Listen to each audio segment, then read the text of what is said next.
Olá! Está começando mais um Química Sem Frescura e o episódio de hoje se chama Introdução à Radioatividade, o primeiro episódio da série Radioatividade. Os isótopos radioativos servem a diversas aplicações em nossa sociedade, como produção de energia nuclear, previsão de tempo, detecção de trincas e fissuras em tubos e equipamentos metálicos, desinfecção de alimentos, datação de material orgânico como fósseis e pergaminhos, aplicação na medicina como radiologia, ressonância magnética, tomografia computadorizada, ultrassonografia, radioterapia e quimioterapia, dentre outras aplicações. Para entender melhor sobre radioatividade, vamos revisar o modelo atômico de Bohr. O átomo de Bohr é dividido em duas partes: o núcleo, constituído de prótons e nêutrons, e a eletrosfera, onde ficam localizados os elétrons. Então, posso afirmar que o átomo é constituído por essas três partículas: prótons, nêutrons e elétrons. Concorda? Os prótons apresentam carga positiva e 1 de unidade de massa atômica.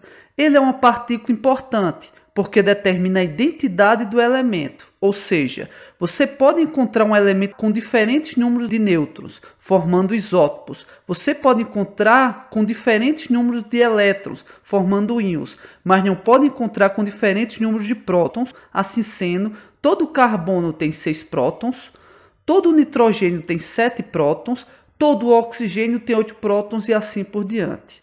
Os nêutrons possuem carga neutra, mas possuem 1 de unidade de massa atômica. E os elétrons apresentam carga negativa e não possuem unidade de massa atômica, pois apresentam uma massa muito inferior aos prótons e aos nêutrons. Entendido? Nas reações químicas, vimos os elétrons como grande protagonista entre as partículas. Afinal, para uma substância formar uma outra substância, as ligações químicas devem ser quebradas e novas ligações devem ser formadas. Essas ligações surgem quando os átomos ganham, perdem ou compartilham elétrons. Na radioatividade, o fenômeno ocorre no núcleo do átomo, ou seja, está relacionado mais aos prótons e aos nêutrons. Eles agora são os grandes protagonistas desse conteúdo. Esse fenômeno ocorre quando o núcleo atômico é instável e, para adquirir estabilidade, emite radiações espontaneamente. As principais radiações emitidas são partícula alfa, partícula beta e radiação gama. A partícula alfa é construída por 2 prótons e 2 nêutrons. Como cada próton e nêutron possui uma unidade de massa atômica, dizemos que a partícula alfa apresenta 4 unidades de massa atômica. Portanto, simbolizamos a partícula alfa da seguinte forma: símbolo alfa, número 2 embaixo, representando o número de prótons ou o número atômico, como queira chamar, e número 4 em cima, representando unidade de massa atômica. A partícula beta é emitida quando o nêutron forma um próton, um neutrino, que é uma espécie de nêutron pequenininho, sem massa atômica, e um elétron. O próton permanece no núcleo, portanto não há alteração de massa. E o elétron é liberado. Como o elétron não possui massa e apresenta carga negativa, representamos a partícula beta como símbolo beta menos 1 embaixo, representando a carga negativa, e 0 em cima, representando a falta de massa atômica da partícula. A emissão gama não é uma partícula como a alfa e a beta, portanto não apresenta massa e nem carga. Ela é constituída por ondas eletromagnéticas. Essas 3 emissões possuem diferentes poderes de penetração. A radiação alfa, por ser volumosa em comparação às outras, não consegue atravessar uma simples folha de papel. A radiação beta é menor do que a alfa. Esta radiação só consegue ser barrada a partir de uma placa metálica de meio centímetro ou uma placa de madeira de 2,5 centímetros.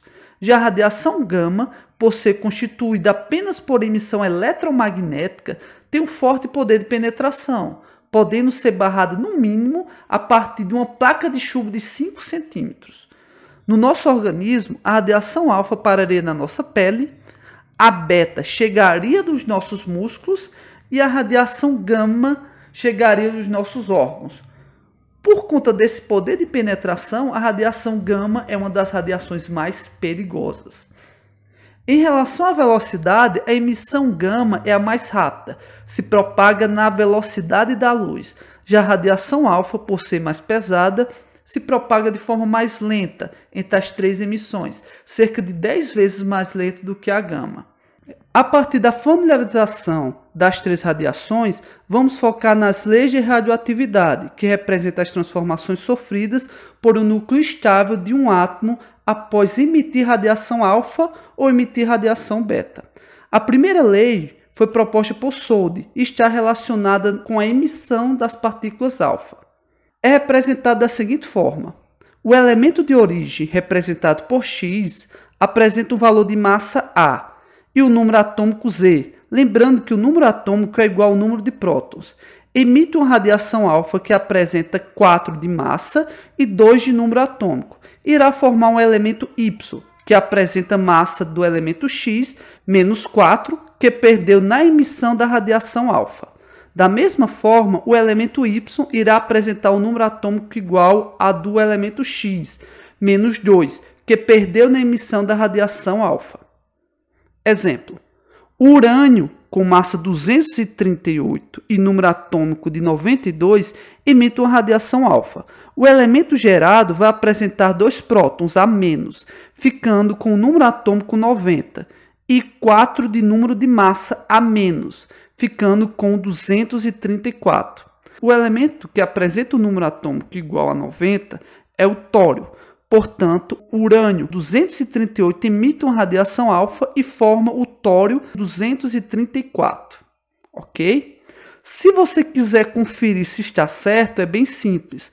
Só é realizar uma soma ao contrário, da direita para a esquerda, sendo a seta o sinal de igualdade. Então vamos lá. 90 do tório mais 2 do alfa dá igual a 92 de urânio. Vamos fazer o da massa agora. 234 do tório mais 4 do alfa é igual a 238 do urânio. Viu como é simples? A segunda lei foi proposta principalmente por Russell, empregada para a emissão das partículas beta. É representada da seguinte forma: o elemento de origem, vamos representar ele agora como R, apresenta o valor de massa A e o número atômico Z, emite uma radiação beta que apresenta 0 de massa e menos 1 de número atômico.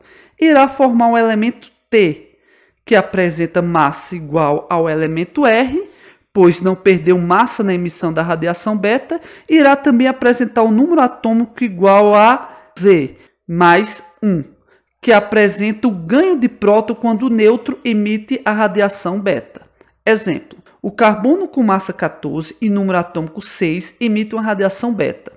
O elemento gerado vai apresentar um próton a mais, ficando com o número atômico 7 e permanecendo com a mesma massa, que é 14.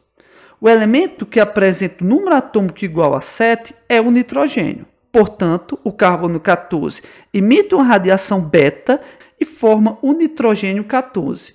Vamos realizar a soma da direita para a esquerda para conferir. 7 do número atômico do nitrogênio menos 1 do beta igual a 6 do carbono. 14 de massa do nitrogênio mais 0 do beta igual a 14 do carbono. Além dessas três radiações, existe o pósitron, que é uma espécie de radiação beta positiva, sem massa, mais 1 de número atômico, o neutrino, que já falamos, e o quarks. Existem diferentes tipos de quarks. Eles dão origem aos prótons e aos nêutrons. Fácil? Entendido? Pois por hoje é só, pessoal. Tchau e até mais.